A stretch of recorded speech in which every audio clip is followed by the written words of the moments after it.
Then I started making parts, not knowing that the only thing I knew that I wanted to do was a cutting board with inlays.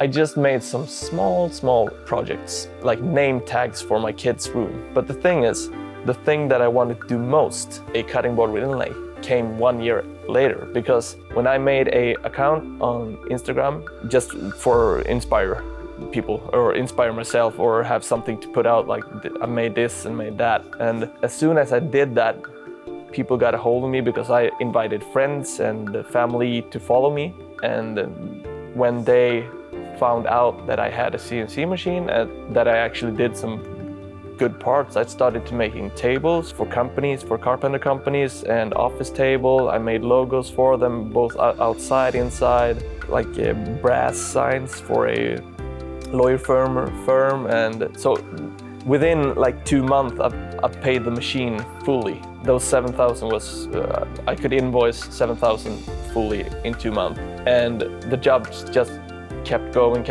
and a year later I did my first cutting board, and it turned out, in my eyes, amazing. And I was kind of shocked that I could create what he created, and he's been doing, the guy at the YouTube, he's been doing it for years, and he was really skilled, but I managed to do it as well. I could probably be better, but it was way over my expectation. And to see the machine do that stuff in details, and it is working in like thousands of millimeters. When you see the axis moves, it's very eye triggering. Like you get very caught in it, like a child. You can watch a machine for hours.